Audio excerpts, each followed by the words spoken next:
Welcome to our latest adventure and of course the intel on what we got up to. We spent a few weeks on the incredible Ningaloo coast, spending our days enjoying being by the ocean, fishing and of course snorkelling in the Ningaloo Blue.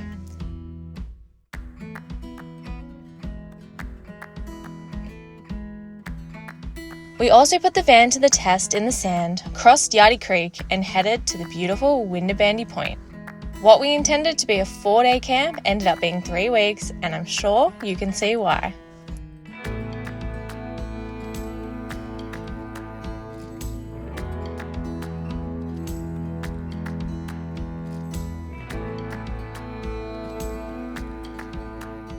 G'day, welcome. We have made it all the way to Exmouth and we kind of did it a bit secretly. We just wanted to escape the heat and get down to the place we know we love. So now we are definitely here. Jess is going to take the first flick on the line. We're down here at Learmonth Jetty and we've even brought a friend along. This is T, somebody I know from back home. She's joined us for the battle today with the fish. And yeah, secretly actually, we've been here for the last couple of days. So we've just been soaking up beach life, relaxing. It's been a few stressful days before this. So it's been really nice just to sit under the awning and really relax. But I mean, have a go at this for a fishing spot, guys. This is providing with just here on an incoming tide and it's going to be absolutely beautiful. I really hope we catch something, but you know, we'll find out. Jess isn't even following me to put the line in the water. But also, speaking of views, how good is this one down here? We've got a pretty girl and a big pretty ute behind her. So cracker. I absolutely love this place. This epitomizes WA to me. I know Exmouth has become a bit of a cliche, but for good reason. It is so bloody beautiful and we're here in the off season, so there's absolutely no one around. All right, stay tuned. We're gonna go catch some fish. Jess's fishing tips. You always must wear a fishing shirt because the fish know that you mean business. It's like a suit in the corporate world. In the fishing world, you've got to be wearing one of these. And that's about it. That's my fashion. Nothing about bait or hook sizes. That's my fashion tip. Knots, no, okay, yeah, cool. All right, don't mess this up. You got a $9 setup on the end there. All right. Queen of snags. Watch out. That was just practice like in golf. Yeah.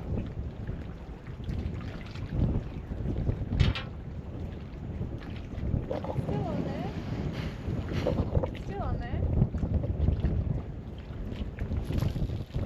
Nice.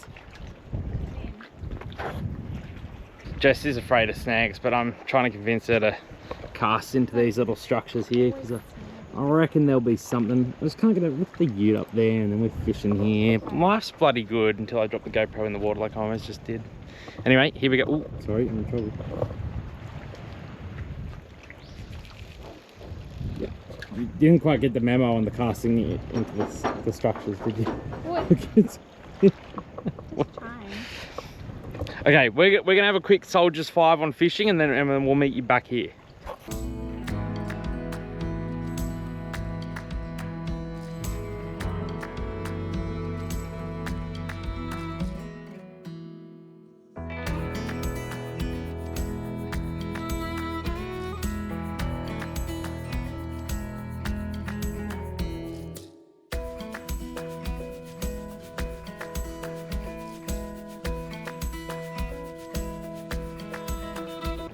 Get the fish. That's how you get fish, apparently.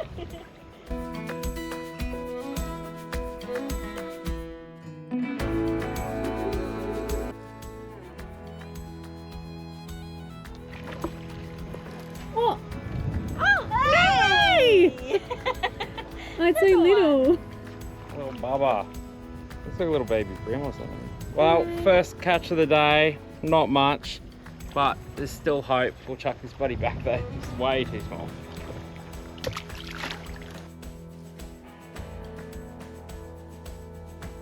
I'm just hoping to catch anything that bites the bloody bait at this point. Cracking sunset though. This is the thing, it's hard not to enjoy yourself when you're out here with your missus, your mates, and you're just fishing. It doesn't really matter if your line's even in the water. Getting heaps of nibbles. As long as you think you're going to catch something. Like they're just little fast ones. There's probably a metaphor in there somewhere, but I can't think of it. She's on.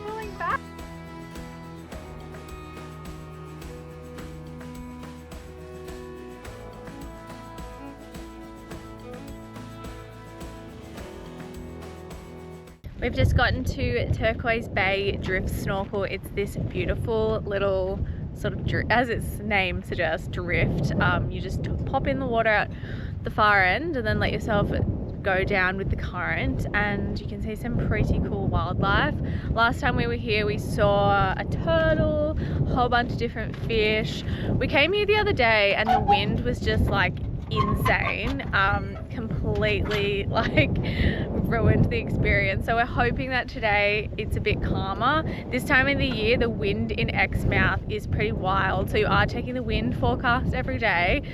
Today it looked pretty mild, so we're gonna see how we go. Very excited. There's gonna be heaps of fish, 15 turtles, and probably even a shark.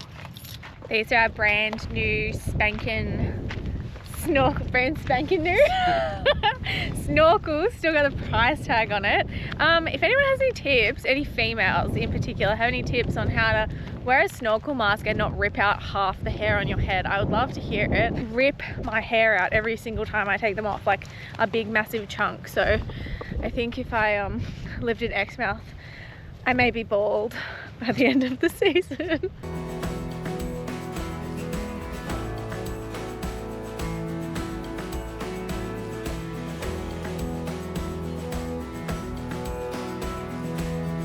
Unfortunately, we didn't yet have a waterproof case on our GoPro, so you'll have to take our word that it is well worth the snorkel. We're gonna head off to the shops and get a rashi and a bit of sushi because you can't fish here and my back is getting burnt.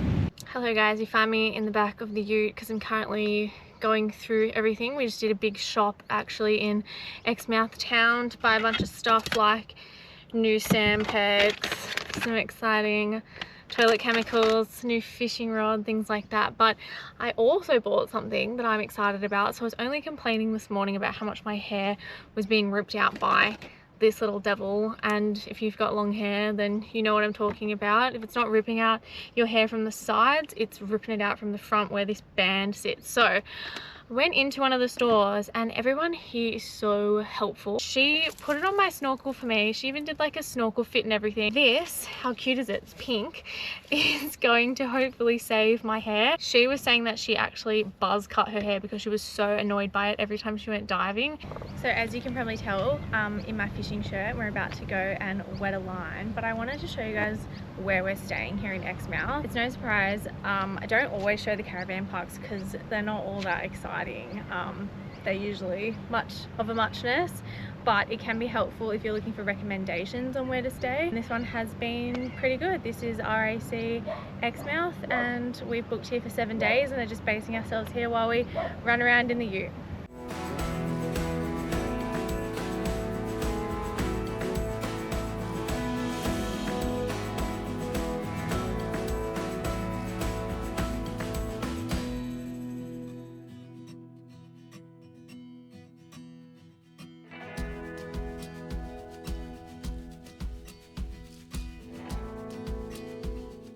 We headed back to haunt the same fishing spot that we were at yesterday. Let me pause that music so we don't get copyrighted there. But yeah, we're gonna go tackle the exact same spot as yesterday. It was a beautiful spot. There was nothing wrong with it, aside from the fact that the fish just weren't biting all that much. But we have a battle plan. See, we went to buy Jess a fishing rod, and as all things go in a fishing store, I ended up walking out with the new rod, which I am already in love with. So I've gifted my darling girl The old one that's not as good. Hey, it's good, it's caught fish. Jess is going to rock out with that. I'm going to have my one out. Double the chances of catching fish. Probably going to come home with absolutely giant trevally that fills up the whole back of the ute. And then after fishing, we're going to Whalebone for a drink with T, or Talia, who you met yesterday. With no luck at the jetty, we took to the open water. Even though it was clear we were not having fish for dinner, we had an amazing day out on the Ningaloo Blue.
leaving Exmouth for a hot minute because we're heading to Winderabandi, which is exciting because it's somewhere that both of us have not been before, and we've also got some friends there at the moment, which is great because, as you guys would have seen, we've been spending a lot of time with T, our friend from back home, and Josh's roommate from back home actually.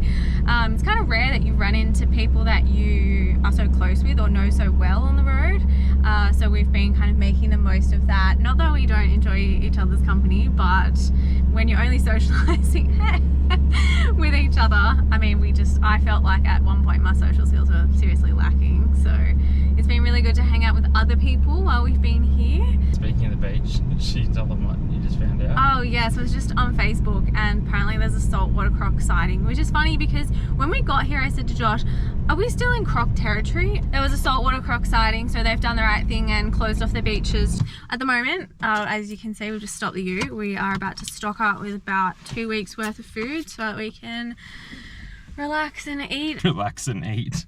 Well, yeah. Welcome to caravanning. The best part of camping is eating. Time to drop these pressures because it's already looking sandy. Like, actually that's the sandiest I've ever seen it over here. Did you see that? At Yachty Creek. Yeah. No say. But, yeah, drop these pressures down. I think I'm just going to run 18 all round, but I'll keep probably around 25 or 30 in the rear tyres of the ute just to handle the load. Let's go.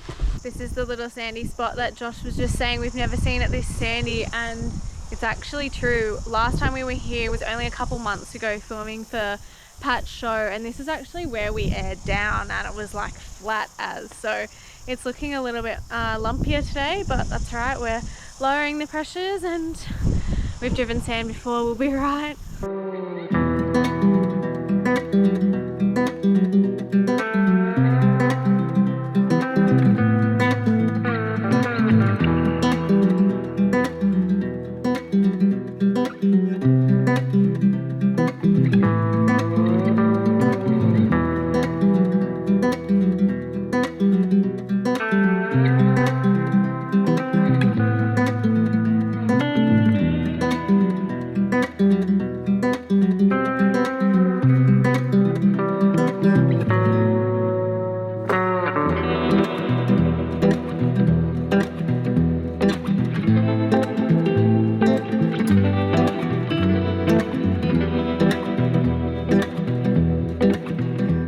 That was easy as. You don't need to make things hard for yourself, and if you go walk the track, you'll know that there's the tough crossing on the right and a much easier one on the left with some firmer sand. So that's the one where you talk we want to go camping, not get bogged.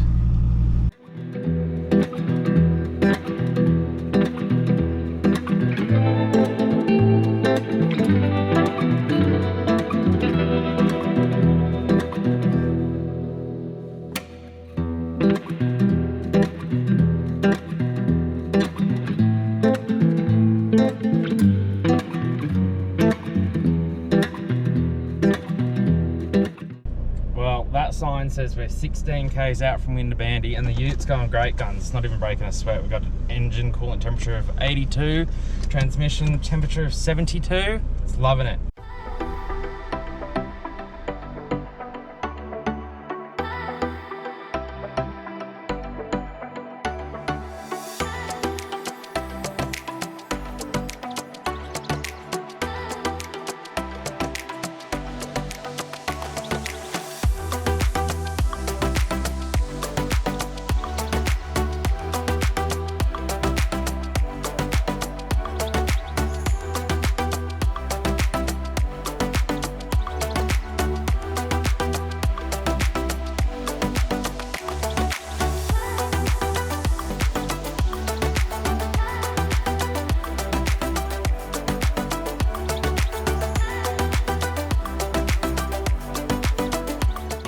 Good morning everyone, another beautiful day in paradise here at Winderabandi. You may be able to see as I walk out, we did end up moving the caravan last night, only by probably 2 meters. The tide was just coming up a bit too close for comfort, and we just didn't really want to have salt water everywhere and under the wheels and things like that, and the people next to us had moved right back, so we pushed her a bit and then had a good night's sleep. So what happened was we went down. So I'm not sure if you can see, sort of like halfway. This is a really big campsite. We've got some friends that are here at the moment. We were down there for quite a few hours having drinks, just chatting, and then that's when we saw all the brake lights at our campsite, and we were like, are they moving? Is something happening? Should we be moving?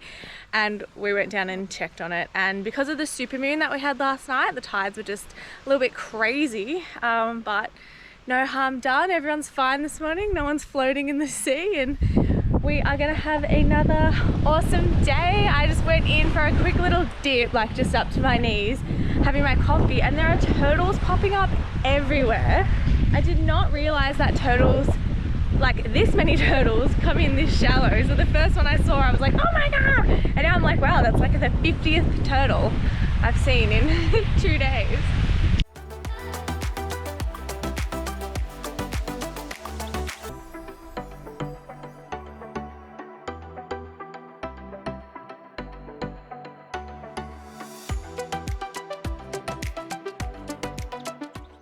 Just cut up and got inked by some squid.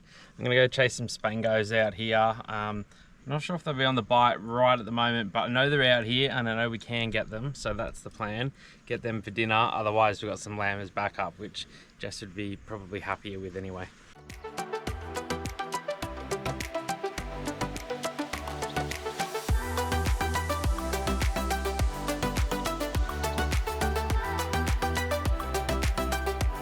So we are in site 48. It's right next to site 49, obviously, but then you're at the end of the line. So 49 is the furthest that you can get, and it's right next to the rock wall, which is where everyone comes to fish. So if you're a keen fisherman, you might want to book 48 or 49. They are also bigger sites, which is why we're here. We originally booked 27, but when we got here, the caretaker moved us down here because we're a big setup. Naturally, we are enthusiastic fisher people. Can I say fishermen? I both enjoy fishing, but I can speak for myself and say I don't know what I'm doing. I just do it for fun. I have absolutely no clue what I'm doing out there. So when I catch a fish, it is an exciting event. The other day I caught what is probably the ugliest fish I've ever seen in my life. So sorry to that fish to say that about you, but we pulled it out. It looked poisonous, I guess is the word that we described it as at the time. We ended up throwing it back. It was also small, but I've since looked it up. It's not poisonous, and it's apparently edible, but not too enjoyable. It was a rock cod. But yeah, seriously, like the ugliest fish I've ever seen, and that's the only fish we've caught so far since we've been here. We are planning to do a lot more fishing. Oh, that's what I was going to say. I was so nervous that it was a turtle because I threw it out, and initially I just thought I got snagged on a rock, and he was like, are you sure it was a fish? And I said, yeah, well, it took off like a fish, like it felt like a fish. So then he starts reeling it in, and then we see this turtle like rise out of the water and go back down because, as I mentioned, there are so many turtles. Like I'm literally looking at 3 right now. Thankfully, it was a hideous fish. But that's another reason I'm a little bit wary, is because I don't want to catch a turtle. I don't know how easy it is to catch a turtle, but I definitely don't want to hook a turtle.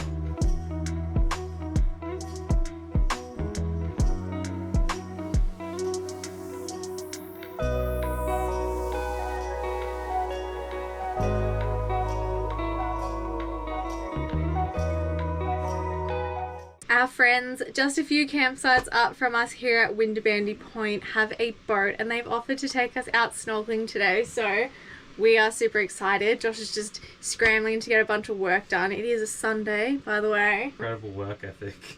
Yes. So we are grabbing our snorkels and getting ready to hit the water. We were just sitting at the front and we saw a bunch of dolphins come past, so I think that should be a good omen for a good snorkeling day. I hope we see some cool fish and hopefully no fins that aren't dolphins.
done, mate. Well done. Thank you, buddy.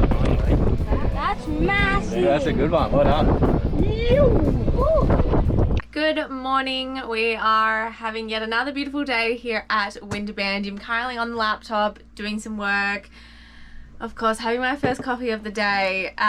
Josh has just headed off to Exmouth because this should come at no surprise. We have decided to extend again. So thankfully, we can run into Exmouth and get supplies. We are running super low on water. I reckon we've got about half a tank left. Tomorrow, we're actually moving sites. It has been amazing to have this sort of like private sanctuary island down here. But because we have our friends down there, we've been going down there every day and we've either been driving or walking because, you know, we want to bring our own drinks and things like that. So sometimes we have the ute, so we have got the fridge, and like last night we made dinner with them and everything. And because we're always down there, we're like, we should just move. We're moving up from 48 to 32. So exciting times. But I wanted to tell you guys about our next challenge. We are heading, my gosh, 5,000 kilometers almost. It's like 4,449, something like that, to Josh's mum's for Christmas. So the original plan was we were not going to head home for Christmas this year. As much as we love Christmas, we love family time. I mean, who doesn't? We knew we were going to be in WA, so we thought we'll just have Christmas alone.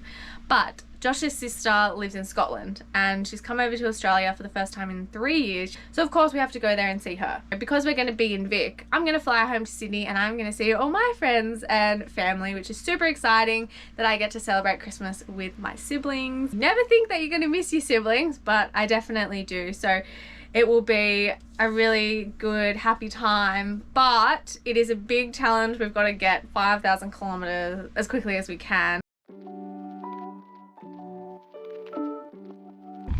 Tragedy has befallen my feet, at least. I thought I had another pair of footwear in the truck, but I don't. So I'm doing this with no foot protection, but it'll be right. I've got a first aid kit in the ute. I can't see. Ow, what could possibly go wrong?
Welcome to Fly City and a brand new site for us. This has some really nice clear water out in front of it. It's actually one of the primo sites around here. But this is where we are. So the only problem today, and in fact I think the only problem we've really run into here now is the flies. Like the flies are just ridiculous today, so I'm constantly doing this.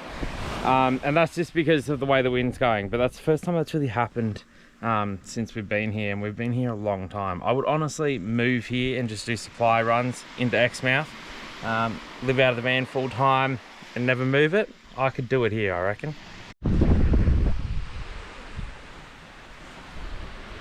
Jess is hard at work this morning, somewhere in here. What's going on?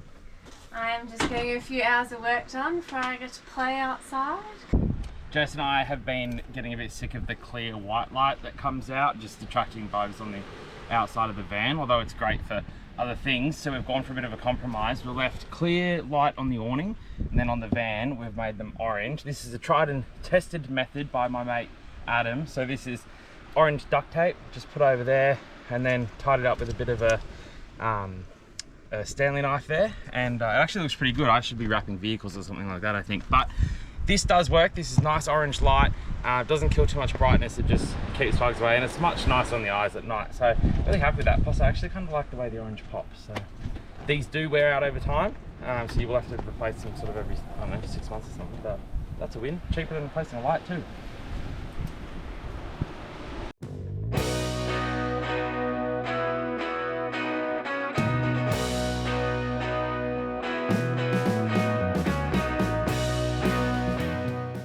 So we're back at the Yardie Creek crossing, and I think this time we're gonna punch it through the middle. Josh is just behind me walking it, as he always does, to make sure, but from just first glance, there are some pretty distinct tyre tracks in there. Looks like a fair few people have done it this morning, and it's not looking too soft. So I think we might be all right, but obviously just to be sure, we're gonna walk it. I just had a look. The entrance to that track looks right, the crossing looks right, but the exit has a big drop off, like a wind burns has come in. It's like a metre and a bit between the ute and the van and the momentum I'd have to carry. We're going to go the other way. So yeah, and I don't feel like it's.